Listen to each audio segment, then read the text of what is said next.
Silav êvar baş, hevan hêvîdar mûtev başin, selametin. Îşev şevek germ e, heqeten jî tilî li ser tehdîkan e. Em ê biçin Rojavayê Kurdistanê ji wê derê em ê derbasê Rojhilatê Kurdistanê bibin li her du deveran jî. Lê vê êvarê wekî nûçiya deqeya dawî ji me re hat, aniha di van saetan de li Batmanê şer û pevçûn heye di navbera ciwanan de û polîsan de. Ev ciwanên rêxistinkirin e, gelo bi înisiyatîfa xwe ketine nava hereketê, guleyên rastîn têne bikaranîn, di navbera gencên Batmanê û polîsên dewleta Tirkî de şer heye. Heqeten em nizanin şerekî organîzekiriye, plankiriye, çi ye em nizanin, eleqa wî bi tevger û rêxistina re heye yan ciwan bi tena serê xwe li gorî vîjdana xwe tev digerin. Em zanin dewleta Tirkî di nava şerê li Helebê de bû. Hevalê me Ronî Ruha amade ye, ez herema bigirim jor em dest pê bikin. روني سلاف مرحبا بخير هاتي.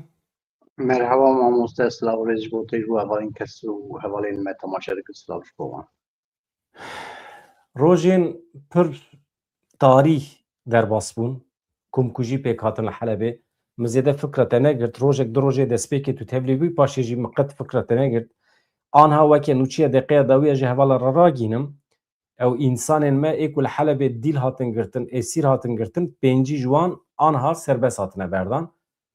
Vaya wekê agahiyekî deqeya dawî ji we re bêjim. Yani em vê yekî wekê mizgînî nabêjin ji ber ku tiştekî mizgîniyê tê tune ye, însanê me ne hamû ta min diviya bû nehatine girtin, êdî hatine berdan pêncî ji wan. Aniha vedigerin Rojavayê Kurdistanê.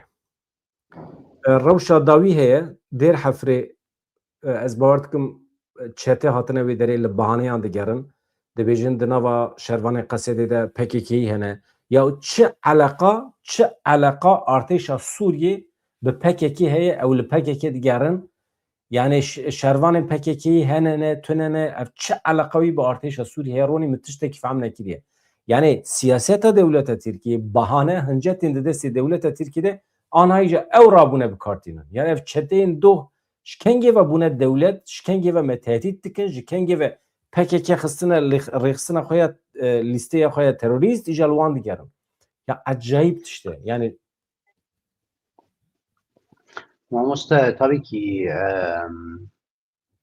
tiştekî yanî ji bo min te ji bo gelê Kurd ev tiştekî divê çê fehm nabe ama em zanin çi ye mesele çi ye mesele koordinasyona dewleta Tirkiyê zaten ji ewl da vê hincetê Rojavayê Kurdistanê naxe PKK li wê derê yê PKK bi rêve dibe welhasıl an dewleta Sûriyê îro ev gotinê dewleta Tirkiyê dike dewleta Sûriyê yani dewleta çeteyên Sûriyê mirov hewceyê wisa dibêje vê hincetê bikartîne ev hinceteke ez dibêjim qey hemî yanî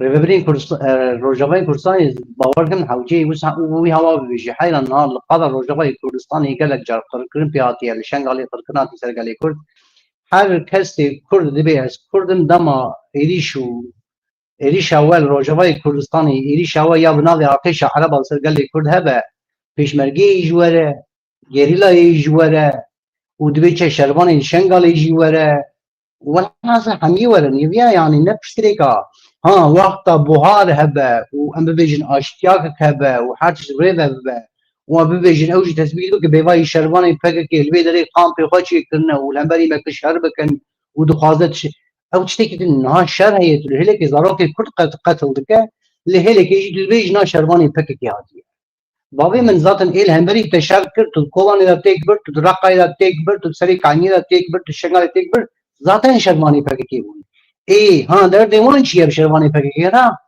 çünkü şervanê PKK ecelê wan in rihistînê wan in yani şervanê PKK axa Rojhilata navî li axa Sûriyê ew yek bi yek têk birinin heman demê jî niha zaten ev tola ev qetilama li serê dibê çe li Şêx Mesûd û li Eşrefî Pêkanî dixwestin ev tola xwe hinekirînin li wê derê gelê Kurd kirin helqedorekê gelê sivîl û çend şervanê wan yên asayişê xwe diparastin zaten em medî divê tolê hiltînin yani vana dibe wê vana bibêjin mamoste aniha ew çetê hatine ser dêr hefrê ji xwe hin tiştên pê hesiyan di derdora Eyn Îsa jî ev du rojin sê rojin hereketekî heye dewleta Tirkî jî li him bihaneyan digere lê gelo xeterî heye ev pêvajoya li Tirkiyê hinekî sis bibe dereng bikeve îro Ömer Çelik berdevkî AKP axifiye dibêje em nel dijî Kurdan e û rabiye hinekî wisa yani ne tu lêborîn ne tu efiyekî dixwazin şerê li Helebê wan derxist dîsa jî li vê derê eyar didin Kurdan dîsa jî gefê xwe didomînin ama di ber re jî dibêjin em Kurd û Tirk biran e şerê ku hatiye kirin eleqa wî bi Kurdan tune ye. Ez dibêjim qey hewceyê tu mirov çî nedima gotinê wan. Sana çima em wiha em propaganda wan bikin. Niha çi bû em hemî tev zanin. Koordinasyona şerê Helebê kê kir em tev zanin. Welhasil bi çekê kê û bi tank û topê kê û her wiha çawa dibê çi artêşa wê amade bû û digot em amade in. Sûriye kengî jî alkariyê me bixwaze em amade in. Daqil Rojavayê Kurdistanê jî xe. Sedemê pê qesedê jî bi hewakî berê xwe neda Şamê û şer nekir çibû muheqeq hêzê navnetewî yani got heyra na hûn li vê derê têkevin li û tevgerê berê xwe bidin Eşrefiyê û Şêx Mexsûdê hûn hincet didin destê dewleta Tirk ew jî êrişî Rojava bike wê çaxiyan nikarin we biparêzin. Welhasil dewleta Tirkiyê zaten eşkere got wî şerê Helebê ew dimeşînin wan meşand wan û Daişê millê xwendan hev û qetean li serê gelê Kurd re anî ava birîna xwe vê tespîtiyê nehewce bikin zaten wa bi devê xwe got ev rast e niha ew pê ve em ê çawa rabin ser xwe hetanî niha me gelek min te me gelek dera me bal dikişan ser kêmasiya hewceyê çi biçine be dabê ji gelek ji hêla hinek kesan ve jî weke digot çi êrişî tînî ser ve yani ez xwe bêjim min cara êrîş naniye ser tur rêxistinê Kurd tu şervanê Kurd kêmasî min naniye ziman ama êdî dem hatiye em ez vê qey Helebê tiştekî din rê me da ji niha û pê ve êdî em ketin merhelakek din şerekî niştimanî tê meşandin bi navê artêşa Ereb êriştîne ser gelê Kurd û gelê Kurd qetile dike hewceye êdî em tu êdî em rexne ji levdû nekin çunkî me rexne levdû kirin wa dikin berderkê nagre wexta derd pir e em nehew jî derda bibêjin berderkê nagre ama yek rexnekî bibêjin mesela ev rexne va 3 sala dikim Mîraç Ural va 3 sala 4 sala di özgür polîtîka de dinivîsîne roja ewda hem ji rêveberîn özgür polîtîka re got ev şaş e û min di sosyal medya xwe da li ser Twitter'a xwe jî got ev şaş e berî vê nivîsta xwe dawiyê Mîraç Ural çi nivîsan got li Rojavayê Kurdistanê leşkerê fermandarên artêşa Esad ya kev li wê derê perwerde dibin da ku hemberî Şamê şer bikin ev di özgür polîtîkê de wî nivîsan Mîraç Ural zanî vêya tê çi manî vêya tê mana gelek çawa vêya tê vê mana Tamam keremke. Mîraç Ural weke nivîskarekî özgür polîtîkayê ye di koşa xwe ya berî vê nivîsa an nivîsek berî wê an nivîs berî wê got li Rojavayê Kurdistanên ew sûbayên Esad ew fermandarên rejima Esad Rojavayê Kurdistanê perwerde dibin di nivîsa xwe da di özgür polîtîkê de davnivîsand zanî vêya tê çi manî ji İsrail ra dibêjin ev hêzê Îranê li cem Rojavayê Kurdistanê ne çünkü Esad dibêje hêzê Îranê ne ev hêzên piştgiriyê di Hizbullahê Lubnanê li cem vê derê Rojavayê Kurdistanê ne nivîsa wî dawiyê Habistîpan hem were zanî daha çi manî me wexta bertev da millet şer an Ronî ez dibêjim xey belkî ne got bermayên rejîma berê got Elewî li wê derê perwerde dibînin ji bo bikaribin xweseriya xwe îlan bikin veya ne normal hêzên normal milletê nana yani di nivîsê de behsa bermayên Esad tê kirin na dibêje ez dibêm qey tê kirin kanekî mirovê dîsa hewceyê dîsa ez bixwînim ama tu wê jî bibêjî demek hewqa krîtîk da tê çi manî di qada navnetewî de zanî tê çi manî tê bermayên Esad sûbayên Esad leşkerên Esad yê ki ew jî li hemberî İsraîl hemberên nizanim çi şer dikirin û tekiya wan bi Hizbullah re heye li wê derê ne ev tê vê manî Tirkiye ji berî vê çi got Tirkiye ji berî vê çi got قد ام بجیزانن روجوای کردستانی دبیچه به حزب الله لبنانی جیبینی پیانیه نگوت ترکیه امزك بنا رچما واتشتنا حمي دهمان دميلا چي دبي فرماندار کی گلی کرد سیپان همو کسک نامینه در داخلانیه ده میراج اورال دبیجه وسا میراج اورال جدی و özgür politikayı nefsine. Bana hami dbe ama bura jel paş parti sonra çıkıyor dbe. Aha tekliya bana hin bir miraç ural rahiye. Hizbullah rahiye ve arteşa estadiya kamera subayı ve rahiye ve bana hami ve bana çünkü hezi İran enerji hami yek İsrail لهمبر شرکر zaten vay zamanı hizde miraç ural. Ya hatta dere ki normale ve dere meji peşniyas kir bu vakti ku li ser alaviya komkuji çê bu li ser durziyan komkuji çê bu me bixwaji peşniyas kir bu ku qesede derbasê wê herêmê bibe yan jî şervanên Elewî şervanên Durzî Tabii ne ji bo şerê li hember tu hêzekî ne ji bo şerê li hember Sûriyê xwe di çarçoveya mantıqa rêveberiya xweser de xwe bixwe parastinê de wana perwerde bike ama bermayên Esad be û tiştekî dine ama ez nabêjim ew ez dixwazim viya wê çawa bêfehm kirin di qada navnetewî da di çapemeniya İsraîl da Amerîka ez dixwazim wê bibêjim ez nabêjim tiştekî wisa heye anîne ama ez dibêjim em qala şaşiya dikin em dibêjim va şaşiyana gerek nebû bana ha me vana yedî da alî hele bêjin da yine çi bibêjin hewceye hemî gelê Kurd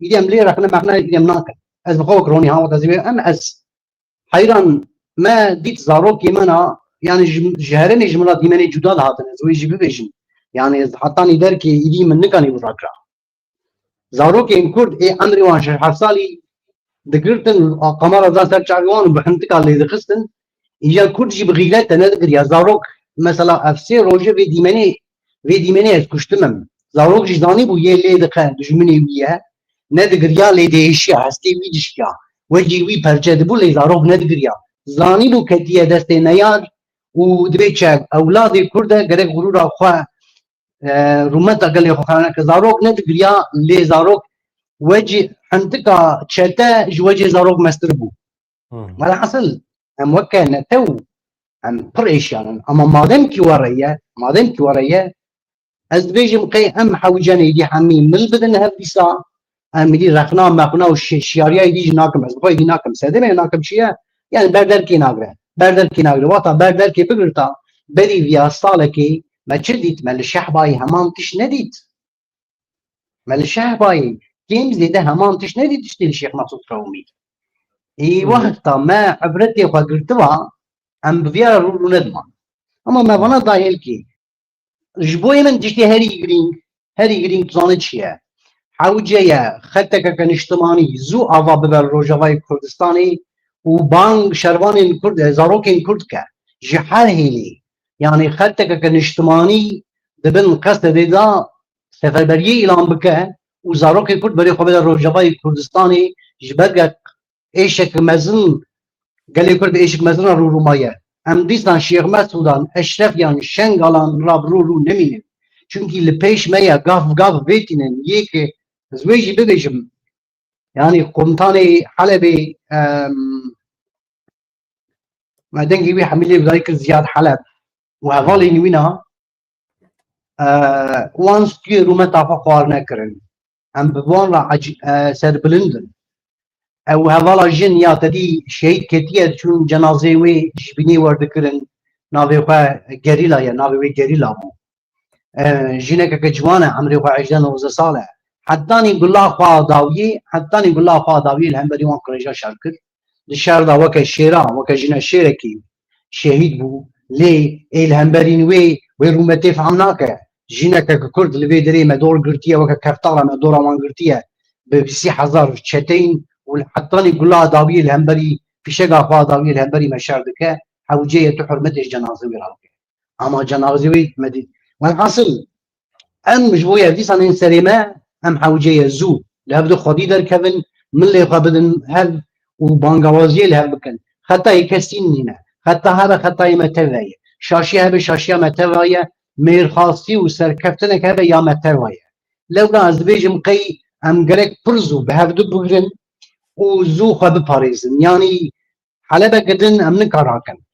Em helebeke din nikarakin. Me Cizîr û Nisêbîn û Sûr û nizanim çi dîtin navê dedî navên navek hinek kes bi gotinekê li qedîm û zin te hinek kes bi xewn û xeyalan fantaziyan şerên dewlemînce halk savaşê şerên şoreşgeriyê netew bira Kurd nekevin vê xafikê bira Kurd nekevin vê xafikê vê şaşiyê Kurd bi qirqirina rû nemîne yanî li hêlekê amadekarî tune be li hêlekê dibê çe bi hêla leşkerî da amadekariyek tune be û gel bi qirqirina re bila rû nemîne.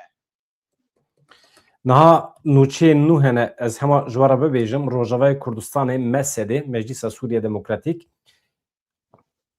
beyan dike ku Amerîka zorê li Rojavayê Kurdistanê dike rêveberiya xeser dike ji bo ji nû ve bi Şamê re bike ve nava diyalogê. Yani hakikaten yek ji wan tiştanê ku dîsa hişê min dide seknandin bê ku lêborîn were xwestin, bê ku efû were xwestin, bê ku hesabê vê Helebê were dayîn, aniha Amerîka ew Amerîkaya ku rê li ber van çetiyan vekir, ew Amerîkaya ku rê li ber dewleta Tirkiye vekir, bi hevkariya hikûmeta Şamê werin bikevin Helebê ku em ku jî pêk bînin, aynî Amerîka niha zorê li rêveberiya xweser dike ji bo bikeve diyalogê. Yek, kî eşkere dike vanagahiyan nûnerê Meclîsa Sûriya Demokratîk Mesedê ê Şamê Abdulwehab Xelîl ragihand Amerîka hêzên derve ji bo destpêkirina danûstandinan li gel desthilatdariya Sûriyê zextê dikin û şiyarî da ku berdewamiya aloziyên li Helebê wê bandorê li hemû herêmê bike. Xelîl dibêje wekî Meclîsa Sûriya Demokratîk piştî pevçûnan me li deriyê her kesî daye me hemû hewlê xwe dane da ku aştî pêk were rewş çareser bibe. Nûnerê Mesedê şiyarî da ku eger alozî ber bi şerekî navxwayî ve biçin wê bibe metirsî wê bibe xeterî ji bo hemû Sûriyê. Eger rewşa Sûriyê têk biçe wê rengvedana wê li ser hemû herêmê li ser welatê cîran jî hebe. Wekî din çi dibêje? Berjewendiyên derve di derketina van alozî û şerê li Helebê de rol lîstine. Yani menfaetên welatên cîran rol lîstine. Tiştekî din lê zêde dike axaftina xwe ez hema xilas dikim. Piştî danûstandin û peymana Qesedê û desthelata Şamê hinek xalên erênî hebûn. Behsa peymana dehê adarê dike. Sîpan hemû jî doh eşkere kir. Em tam hatibûn ber îmzêkirinê. Tamam, baş e. Ev rewşa niha ya ku têde zêdegavî li mafê Kurdan tê kirin, zirarê dide hemmiyan. Çareserî ne birêya leşkeriyê divê çareserî birêya danûstandinê Sûriye be. Xelîl rexne li helwesta Amerîkayê dike. Amerîka dibêje berjewendiyên xwe dixe pêşiya her tiştî. Amerîka dewletekî ye ku berjewendiyê xwe dixe pêşiya mafê Kurdan jî. Berê digotin eger li Rojlatê Firatê be em dikarin destwerdanê bikin. Lê vê carê Amerîkî li wir jî amade bûn. Çi dibêje eger li Rojlatê Firatê be Rojlatê Firatê yani aliyê anha rêveberiya xweser aliyê Kurdiye ve aliyê Duhokê. Rojlatê Firatê divê em dikarin destwerdanê bikin. Lê vê carê Amerîkî jî li wê derê amade bûn. Ev cara yekem e pereyan rast didin hikûmeta Şamê. Binêrin. Amerîka cara yekem e rast pere dide hikûmeta Şamê. Tiştekî nû heye. Mesela digotin Amerîkî berê çi digotin em tenê li Rojavayê Kurdistanê hene. Ya Amerîka li Şamê heye. Pere dide hikûmeta Şamê. Çawa nikare bi bandor bibe li ser Helebê. Kî dixapîne? Amerîka dixwaze tekiliyên hevseng çêbike. Yani mêzînekî çêbike navbera Rojava û Şamê de. Yani pişta xwe hinekî bi Kurdan vekiriye. Berpirsê pêwendiyan yê Mesedê balkişand ser ew mêzînê navnetewî. Dibêje hevsengiyê navnetewî di êrişa li taxên Kurdan ên Helebê de rol lîstiye. Bi taybetî peymana ewlehiyê ya di navbera Sûriye İsraîlê de ya bi navbenkariya Amerîkayê. Bu sebep ku Türkiye zextê bike da ku divê peymanê de were razîkirin. Türkiye hatiye razîkirin. Tiştekî dîj dibêje daxwaz ji welatên Zilhez çi ye nizanim ولاتên zilhez kir ku rola xwe ya exlaqî mirovî bilîzin. Em daxwazê ji Amerîkayê, Fransayê hevpeymaniya navdewletî dikin ku wekî garantor rola xwe bilîzin.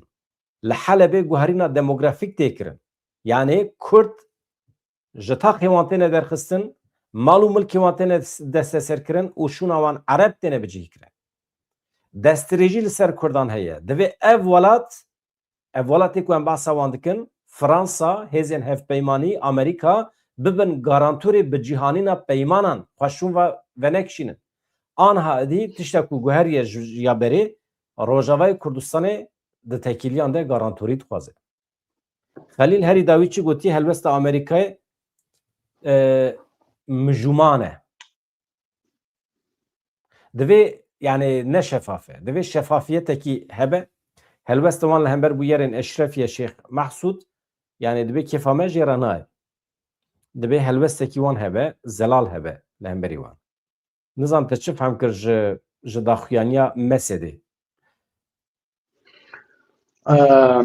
دقيقة يعني أوجي بقى ذات النبي زلالة يعني مثلا أمريكا اللي بشتي شامية أمريكا إدي بهوايكي قريديا كمزن داي شامية يعني هم جهلا دبلوماسي دا هم جهلا دبيتش فينانسي دا وهروا بهوايكي تيكياوي وإسرائيل يعني شرط إن إسرائيل تشدو قاست همي شامي دا هاو كرد جبوي داكو دبيتش هر جبوي كرد دايكا خوانه بينا تشتين إسرائيل تشدو قاست يعني تشتين إسرائيل دو قاست شي نورمالا دولة كتن قبول ندكر أما وي حميدا تو هاو كرد دايكا خوانه بينا والحاصل از دبيجم قي ريبريا خسر نه حين نه عندك شيء ويتسري چونكي روجا عولدا يعني روجا عولدا قرقتا شام هاو بازو قبول نکرا yani bu da kriyari ve bir şey binem. Pakistana mebhevra şer kirne, Pakistana zaten hemberi me şerlik kirne. Ama wana derbas bu mugoya azkere kire vijin. No pevez be muqayy hawjaya çırı be şopandın kurçu çıbıkan u disa dıkkatil amek u usta disa qarnak u sara rubru nemine Bevaja Bakurê Kurdistanê zaten Armanca wê ji destpêkê da mesela Rojavayê Kurdistanê bû me hemiya her kesî ne tiştekî de diyem bibêjim me kesî nedanî ziman me her kesî danî ziman. Mesela Rojavayê Kurdistanê wata Rojavayê Kurdistanê destkeftî Kurd nê parastin û bi hawakî dibê çe entegrasyon gotina entegrasyon jî sedema wê zaten ji bo Şamê bû ji bo Sûriyeyê ji bo Bakurê Kurdistanê her kesî ewlî ji bo Bakurê Kurdistanê fehm dikir ama mesele zaten ji hewl da li ser bingeha Rojavayê Kurdistanê bû gotina entegrasyonê. Ronî ev mesela Batmanê çi ez nîşandim hema deqekî niha ev Batman ev dîmenê îşev na rêxistinkirinê bi tena serê xwe tevdîgerin ez wî nizanim. Tiştekî dijî ez bibêjim tu behsa Batmanê bike yani dibe ku ev hereket mezin bibe ev hêrsa cîwanan mezin bibe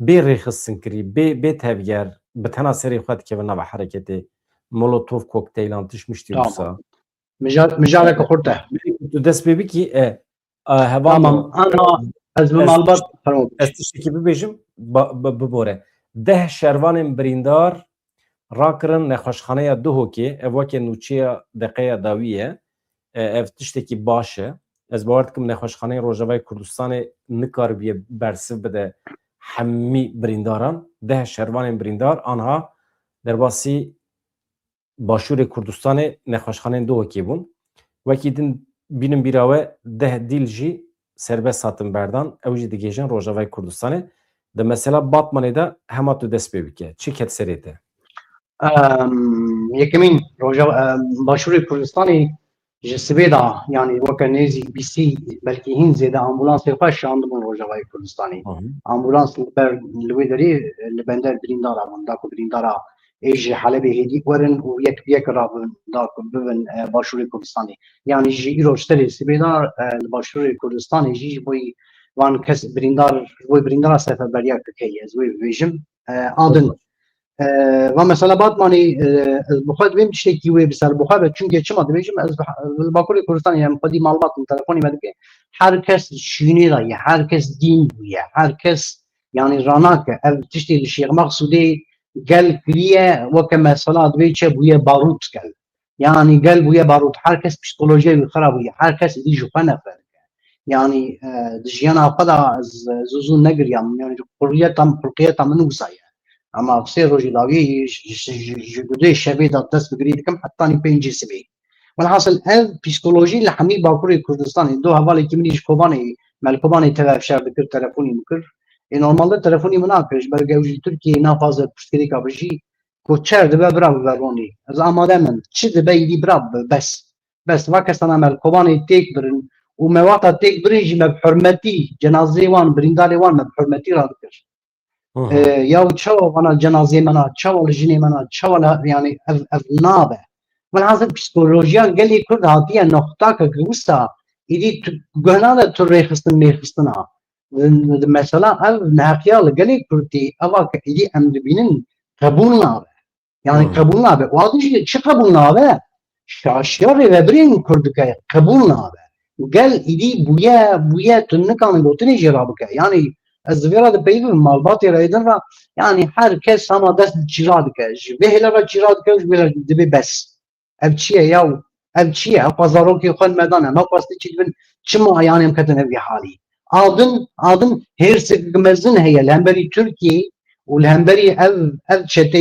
چتين بناوين ارتش عرب تين زاروکی كرد كوج ناموسا كرد تالان دك پیمان دك هرسك مزن ناو قال داهي يعني قال هاتي النقطة كجوسا كبتاك زبيب بيشن زبيب قي بعد ما جي كيم زده ويوسا بجوان إن كرت خدين غيرت خدين ناموس في براستي نكان راكه عادي ببيشم أما از بيشم قي أن جرك بنا شبكن أمري ورباز ريبدن أم كسب راهر الروجواي كردستاني دبن أنياك نشتماني دا هالورده ببن وشربكن أما تشتكي دي زانم çünkü az zanım derin rojavay kurd ama oğlu ideolojiye din nedin ben u bine mecbur ben nizanım bibin endam evdişti u vitişti civanın kurdi yeketin rojavay kurdistanı belavarın akafaj bu işler amade ben oğlu ideolojiye din nedin ben çünkü gelle kes jiber oğlu ideolojiye din ben arım حوجيه بانغوازيا غريبرين كرديا از بخوا وك شرواني كي كرد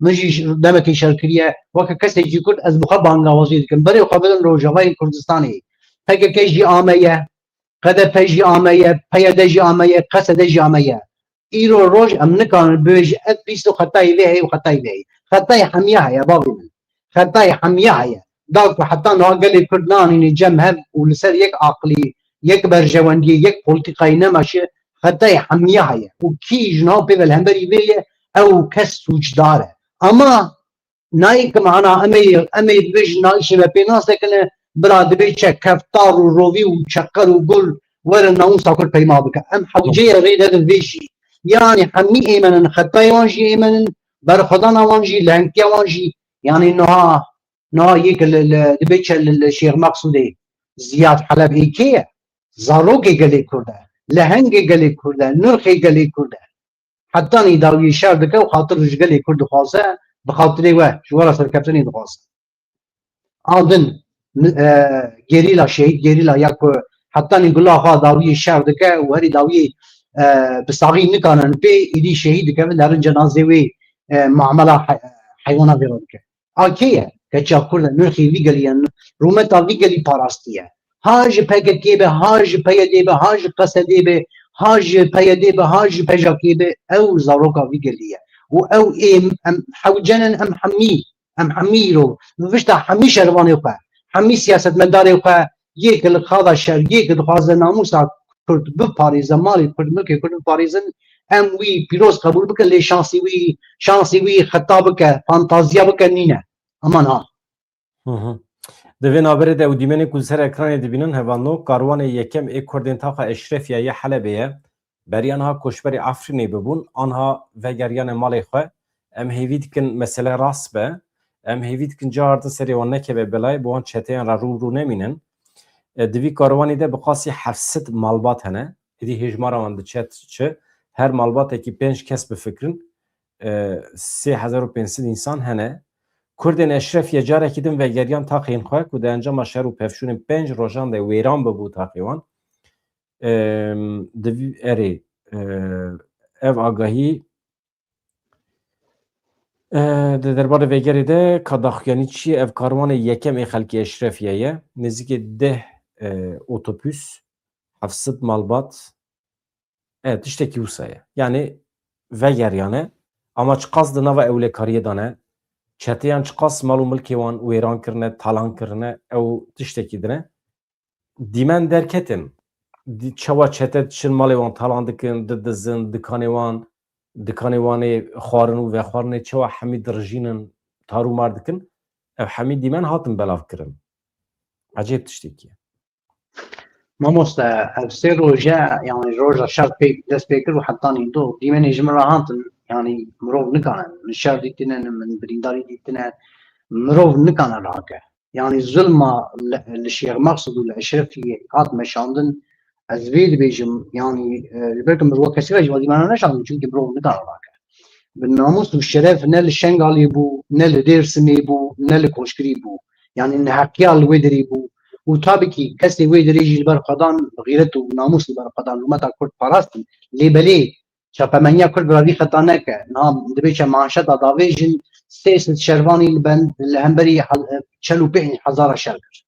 Ya rast e rastî ev e ama çima wê yani 300 insan dikane li hemberî 45,000 leşker şer bike. Wê sawa çi têke bi vê durumê hewceya rewş nehata vê derê ama mugotiya ez îro ez derd û gazina nabêjim. Îro hewceye em tiştekî din bibêjin. Min bixwe dosya ew ê girt yani ez dê ez behsa Helebê nakim ji ber ku di nava 6 rojan de me têra xwe behs kir, me têra xwe hevalan rexne kir, rêvebirgê rexne kir, valahiya siyasiya, valahiya otoriteya siyasî, valahiya ragihandinê, a eskerî, her tiştî me rexne kir têra xwe. Belê Yani nake êdî zêde bike ji ber ku êdî zêde bû dikeve bê hurmetiyê ez bixwe tevlî te dibim û dem jî roj jî new roj e roj jî new roj e. aynen. Yani ji vir û pêve êdî mecbûrin em behsa tiştekî din bikin. Yani em çawa dikarin birînên xwe derman bikin, em çawa Bravo. dikarin yeketiya xwe qewî bikin, zexm bikin, em çawa dikarin rê nedin ku hevalê me di nava hev da çünkü dijmin viya dixwaze. Em bi hev Belê. bikin, em hev û do rexne bikin. Başûr rojava jî başûr rexne bike. Em rê nadin van tiştana hevanno, em nayên lîstika dijmin, em li ser xeta xwe ya netewîne. İşê me kifşe ye. Azadî, serxwebûna welatê xwe em dixwazin, em ê pêk bînin, di wê xetê de jî em ragihandina xwe pêş dixin.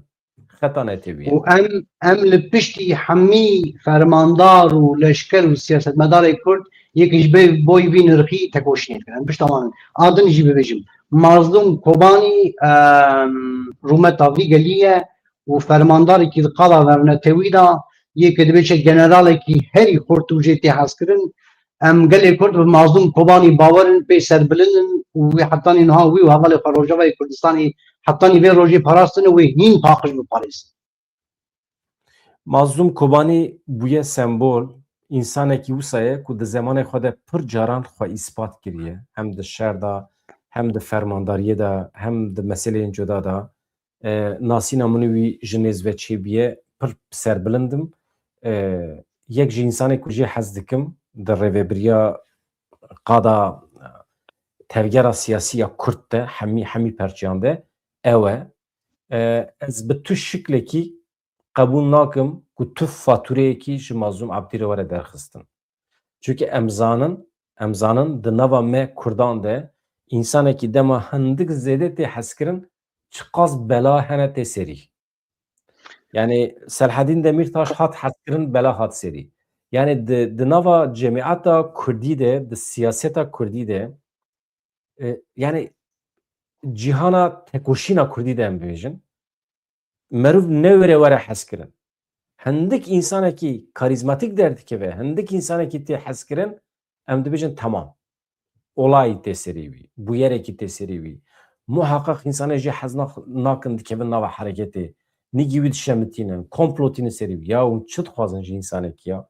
İnsanekî baqil e, karizmatik e. İnsanekî Selhedîn hat hez kirin. Em çi bikin? Em bikujin yani. Selhedin hat heskirine em bavêjin hepsê yani. Çi biye? Mazlum Abdî hat heskirine em bavêjin hepsê em çi bikin yani? Em şahsiyetekî dernexin di nava Kurdan de yani. Em dernexin yani. Di medya Kurdî de em her kesî em çawa bikimîne hev. Nabe mecbur yek xwezêde xweş îfade dike bala însanan dikişîne. Di siyasetê de yek xwezêde îfade dike xweş xwe îfade dike. Yani xatîb bû, parêzer bû, hunermend bû. Hê jî wisa Selhedîn dibêjim. Ez xwe jî hez dikim yani. Mazlum Abdî jî wisa ya em xwedî li însanê xwe nirxê xwe derbikevin. Yani Rêzdar Murat Karayılan mesela. Ya insan jî hez dikin arkadaş ya. Yani çünkü zane bikene helbest zane nişan bide. Çünkü tê de yani helbestek robotik tune ye.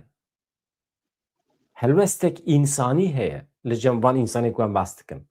Çünkü ken bu an dibe. İnsanekî keniya jê netirsin. Mesele ew e. Ama sen İnsanekî eleqewî bi hunerê hebe jê netirsin. Jê hez bikin. Duwê manê de dibêjim. na gelek kes meqdayî dike xwazim binêvîjînê ki zara bikim. Na ji hêra Tirkiyeyê de operasyoneke dixwazin li hemberî Mazlum Kobanî çêke operasyoneke reşbûnê operasyoneke ke dibe çe bi hewakî wî bihêz bikin. Ev zelal e Baxçelî dibe çe fîtîla wê vêxist. Aha. Tabii me Baxçelî van nekir got dî Mazlum Abdî Rojavayê Kurdistanê dixwaz. Nekeve detayê. Erê bahs kir ne wan has. Tamam.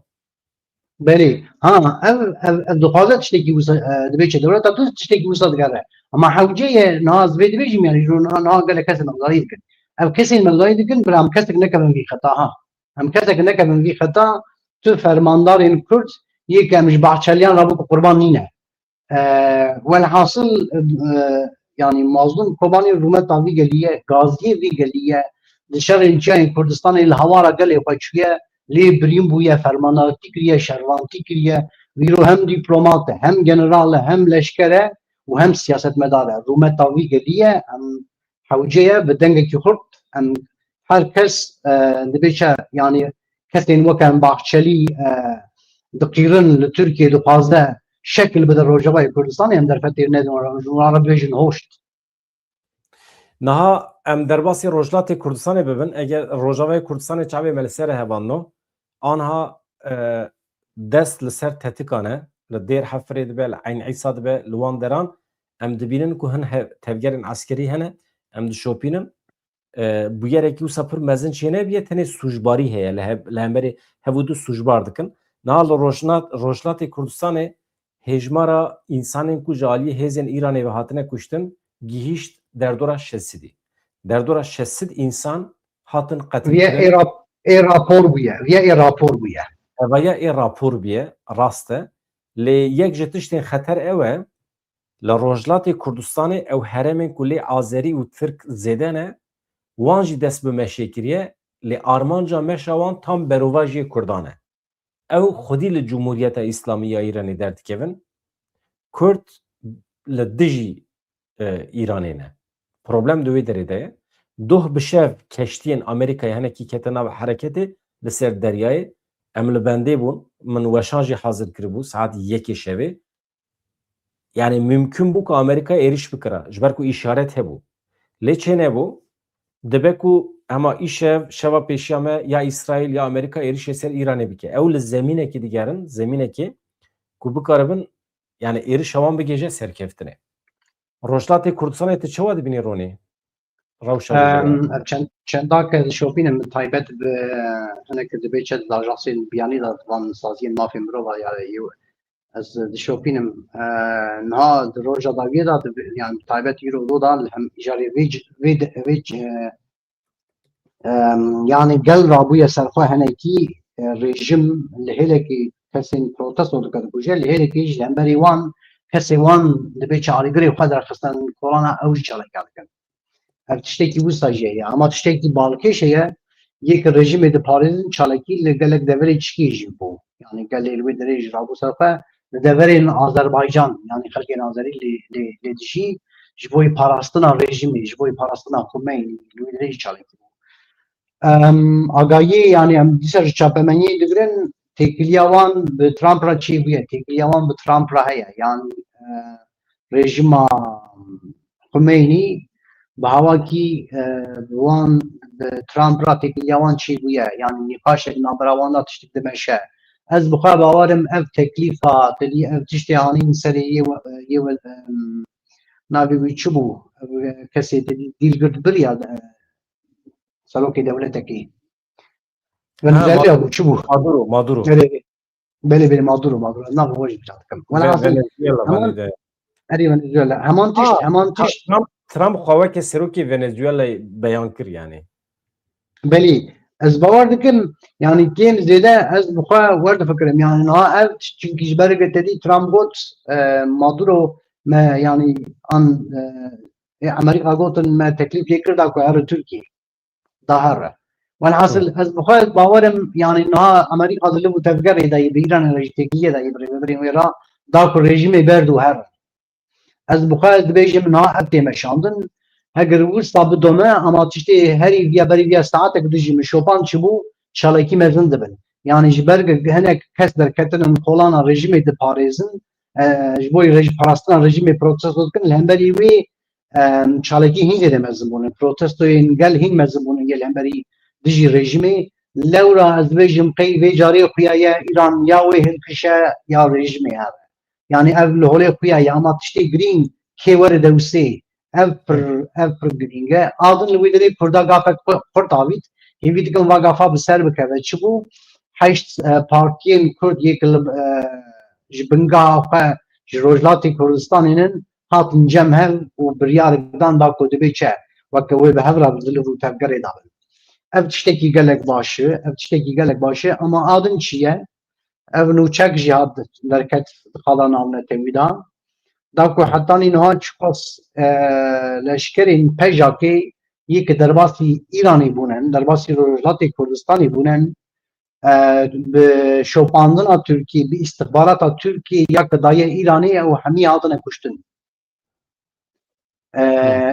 اف خطریه جهره یعنی ترکیه دلو تفگر دایه جقان دیل جهره بین دبچه پاراستنا مدیا لوی دری چلو تفگر چه دبن چه همی شوپینه والحاصل اف یعنی ترکیه دلو تفگر دایه اف مثلا روجاوای کردستانی çawa naxwaze Kurd sterî bi tahawî tiştekî destê xwe nexe heman tiştî wê ji bo Rojhilatê Kurdistanê jî bişopîne. ناراست hevalê ku li ser TikTokê li me şopînin me teqîb dikin mala we ava kerema xwe re werin ser kanala me ya YouTubeê ya bedran vere li vê derê rojê sê jara em weşanê çêdikin weşana zindî ez dibêjim wê li gor dilî we be eger hûn werin bibin abone pir kêfxweş dibim ji ber ku ez tim nikarim ser TikTokê weşana zindî çê bikim ji ber vê rîca min ji we ev e vegerin ser YouTubeê baştir dibe Ronî temame mijarekî din ku me nîqaş bikire çi bû tiştekî mecbîr kiribe Yani naz bawer nakim tu yani vê mesela te yani ziman mij yani ziman heyran na Heleb Şêx Maxsûd dilê me Kurdala bûye kulik em êşiyanin lê belê em vê birîna xwe em ê bipêçin em bi taha wî ji niha pê ve em hewciye gelê Kurd xwe bispêrin hev ji ber li hemberî me dijminê me hemî li serê me bûnin yek li çar perçên Kurdistanê dîsa dibin yek çawa li serê kal û bavê me bû yek tu lûksek me nîne em êrişî hevdû bikin em êdî bibêjin ev şaş û ev şaş e tiştê em kana bibêjin aman ha zû bibin yek milê xwe bidin hev û xetekeke niştimanî derkeve holê yani ciwanên niştimanî berê xwe bidin Rojavayê Kurdistanê ji ber ke li wê derê Rojava vala bûye yani hejmiyarek xwe mezin hatiye Awropa niha li wê derê hejmiyara leşkerên Erebiyê di qesê da ji Kurda bêtir e lewra hewceye ciwanên Kurd berê xwe bidin Rojavayê Kurdistanê di vê navberê de li başûrê Kurdistanê li hember qismek Ereban hinek wisa nerazîbûn hene Ereb ji kar hatine avêtin ez bawer dikim dewleta Tirkiyê jî ket navberê ez bawer dikim Mesûd Barzanî ket navberê dapiyanî da wî jî dapiyaniyak da însanên bêguneh bila nebin qurbanê însanên gunehkar ev yek jî li Rojavayê Kurdistanê ala Sûriyê hat daxistin kısmeki wan hatin şiwtandin. Tu van tiştana çawa şîrovedkî. باشه مثلا حالا سوریه روجاوی کردستان به چه بیش تاندن نزانم اما به داتین اشتکی باشه چونکی دمک و سالا یعنی هم تو آلک ویرا که و اوی جوار سنا و آلی زاروکیتن به چه جنیتن بکوجه زلامیتن بکوجن و به چه هیسیر بگره قبول نبه یعنی قبول نبه آدن چیه سروک برزانی جی آن رزدار مسعود برزانی جی تاپیانیا کرده ویجی گوت دبیچه یعنی باشوری کردستانی لهمبری گلین عرب تایبت که وکه پنابرج سوریه هاتن الویدری هان کار وکرنن آن خبات کارن آن شغلن لهمبری وان ایریشه که لهمبری وان تشتکی افشاشه امری قبول ناکن نگوره ایمن از نرخی کرد زنیشان کرد خودی نرخه میزک نرخی کرد اوه کرد خودی نرخه yani tamam ev kesana da beş Türkiye hatıbe Arabın lüvedri şoğlan Kürt çandawi ev kesi xababı daxli Kurda Kurd wina kuje zulmel wina ke ev amaneti Kurda li beled cümle hemberime mixabın jive jive nirxi jive çike dure Ya ev rayadarên dewleta Tirkiye wekîlên AKP mi tiştek ji wan fehm nekir. Niha hemî bûne yek, hemî bûne Öcalancî dibêjin bila qesede li gorî bila girêdayê Öcalan be, li gorî talîmatê Öcalan tevgere. Ev AKP'yî ji kengî ve bûne apocî, tamam ev MHP'yî ji kengî ve bûne pir ecêb yani merov aciz dibe. Ew qasa bangên li ser ev. Ana mesela ez nûçiya digerim îjar Mehmet Metînê Rême hatiye bila bang li qesê dike. Kî radibe yani terbiyesizî dike, bê exlaqî dike bang li qesê dike ya. Ya kî wezîfe daye we hûn radibin bang li qesê dikin bila we bike û bila wî bike. Mehmet Metîner jî rabiye ew jî ketiye wê dansê bila qesê de li gorî talîmatê Öcalan tevbigere. Ya Mehmet Metîner tu li gorî talîmatê Öcalan kengî tevgeriyayî. Tu qesê de dî tevgerandin yani. Çawa wezîfe dedi nefiskarê me te nefistek wî te xwend ya normal e bavê min ha Halim Yusuf herî normal Halîm Yusuf normal e bavê min erê tu rast Kurdî de ne ha Eteani biramın aslında em divê bernamê de ez dikarim wî biweşînim ya rastî. Tu ya rast bu dibî. eşine çünkü tam yani çünkü ev rastî hestê min Halîm Yusuf min jî reportajek vêra kir ji bo nûkelê min weşan bi Kurdî demîn berî niha çendakî berê reportajek gelek Kurd û têr û tişe ra jî spasiya mamoste dikim lê belê yani ew nifîsa wî ez cara ez weta dîn dibim ez êşa faz bijî bikim ez lê wilayî dikim ji dengê te bi rastî te gelek Kurd xweş xwaniye Ka deqekî? Mane tu Kurdî naxwe normal e bavê min. Tu çi li vir rûniştî diponê jî behsa gotinên mezin û bêwate dikî bavê min? Geh tu yê behsa mafê mirovan bikî, geh tu yê behsa mafê çarenûsiyê gelan bikî, geh tu yê bêjî Amerîka, geh Rûsya, geh Ewropa, geh nizanim kê bi me re xiyanetê kiriye, xwedî li sozê xwe derneketiye. Ev çi pitpita tê ev vala ye bavê min? Mîna gêjekî ku şevlê geriya be di nava sûk û bazarên siyasetê de li dora xwe şaşmayî dizvire li te hatiye. Normal e bavê min. Madem tu Kurdî, bêdewletî normal e. Her tiş normal e. Berê ku tu ji min bipirsî bêjî çima, ez ê bersiva te bidim. Tu tim dibêjî ez netewim. Çima ciyê min di nava yeketiya netewan de tune ye. Normal e. Ji ber ku ev rêxistin yeketiya dewletan e. û tu jî bêdewletî. Tu yê bêcih bî li wir. Ez yê qeşartî ji bavê xwe re bêjim. Mane tu bêdewletî naxwe normal e. Wekî din gava li welatê te di teqînekî de bi dehan Kurd bêne kuştin, serokên dewletan li hemû cîhanê serxweşiya serokekî Kurd nakin. Ew serxweşiya serokê dewletek û welatê te girtine bin destê xwe dikin. Dema rojnamevanekî tê û dipirse hûn çima wiha dikin, dibêjin ew dewletan tenê muxatabê xwe dibînin. Tu jî bêdewletî. Tu yê çawa ji wan re bibî muxatab? Ji ber vê normal e gava sed Kurd bêne kuştin û brûskên sersaxiyê ji serokê serdestê te re herin. Dibe ku wî bi xwe jî ew Kurda bin kuştin, dîsa jî normal e. Yê xwedî dewlet ew e, ne tu yî. Madem serokê dewleta ku tu lê dijî ew e û tu bi xwe bêdewletî normal e bavê min. دوێت خوێژبەر وان تشتان عاجز نەکی گەوا تو bi zimanê biratî mafê xwe dixwazî normal e ew qerfên xwe bide bike ji ber ku wî ew maf bi devê tifingê şitestendiye ne bi zorê be wê nedete lê gava tu jî bi devê tifingê bi zorê mafê xwe dixwazî normal e ew ê te wekî terorîst bi nav bike ji ber ku tu bê dewletî tu çekan li hemberê dewletê heldedî wisa jî normal e dema ew te wekî terorîst nîşan bide hemû dewletên hevalmendê wî jî te terorîst nîşan bidin wisa jî xwîna te ne tenê li welatê te li hemû cîhanê helal dibe herkes li her derê dikare te bigire te bikuje te erzan bifroşe normal e bavê min her tişt normal e wisa jî welatekî wekî Almanya yan Swêd di şeveke tarî de û dûrî çavên kamereyan dikarin temîna berxekekî berkerê transferê dewleta te bikin û te bidin destê desthilatarên wê dewletê dema tu biqîrî û bibêjî ez Kurdim welatê min Kurdistan e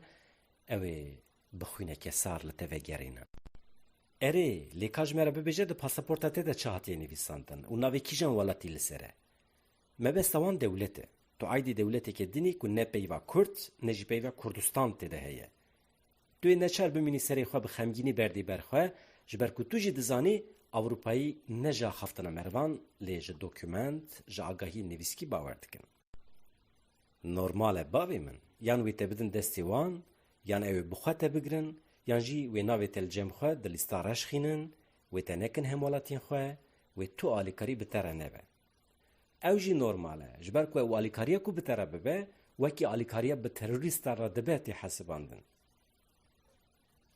ji ber ku tu bê dewletî stera te tune ye pişta te tune ye ciyê bewle ji bo te tune ye ji ber vê normal e çi bê serê te bavê min tu neçarî ku zimanê xwe daqurtînî qebûl bikî normal e Tirk ve ji Rûsan bi çend teneke genimê Ukranî bikirin wisa jî normal e NATO xwîna çend hezarekî ji Kurdan bifroşe wan da ku Swêd û Fînlandya bibin endam wisa jî normal e Swêdî yan Fînlandî yan Alman çend libekî ji we bidin destê hevalbendên xwe yên Tirk bazara cîhanê ya siyasetê mezin e her ku tevgera kirîn û firotinê germ dibe berê her kesî Kurd têne bîra wan ji xwe ya herî normal ev e bavê min tu dewlet hemalatiye xwe nafroşe kesî yê ne hemalatiye tu dewletan tenê tu yî ji ber vê madem tu Kurdî naxwe normal e tu bibêjiyê bazara kirîn û firotinê talankirin û malwêrankirinê ji holê rakirin û qirkirinê hemû normal e dewleta te hebiya wê ew xwedî li te derketibiya madem dewleta te tune ye normal e dewletên din goştê we bixwin hestî we li hev û di parve bikin her tişt normal e bavê min ji xwe ji berê ve hûn wekî terorîst hatine naskirin Kurd maşallah ev 40 salê wan e dibêjin em 40 milyonin yani bi kêmanî 5-6 milyon hene ji roja roj ve têne kuştin ma wê dunya xira bibe çend libek ji wan bibin qurban ji bo parastina wan welatên Ewropayî yên demokrat ma ne normal e gelo li şûna ku di şertên li serê wan çiyayên dûr de bê qîmet herin hema bi kêmanî li vir ew dewletên demokrat hinekî qîmetê didin Kurdan dema wan li hember tiştekî li hember daxwazên xwe difroşin ser destên we ma ne tu Kurdî bê dewletî naxwe normal e tu bê radeskirin tu bê girtin tu bê kuştin tu bê firotin normal e çermê te bê selixandin û ji kûçikan re hestî bêne parvêkirin normal e tu di qorzîkeke tenga kolanekî de bê seknandin û Ewropaya demokrat û xweşik serê te bitewîne hem bi serê te de hem jî bi serê dîroka xwe de bimize û te radestî kujerê te bike dikare her tişt bibe ma ne tu Kurdî naxwe normal e bavê min ew qas Li vê hevalekê Zeynep Akil wî şirovek kiriye dibêje li Batmanê ciwan yanî bi înisiyatîfa xwe şer dikin înisiyatîfa xwe şer dikin û bawer dikim qala 15 ciwan hatine girtin dike yani aniha li Batmanê di navbera polîsan û gêncan de şer heye bi qasî 15 genç hatine girtin mesele ew e ne belê wisa dibêje tamam Kemal şirovek dikin dengê desta mamoste nifîs te dîsa xwe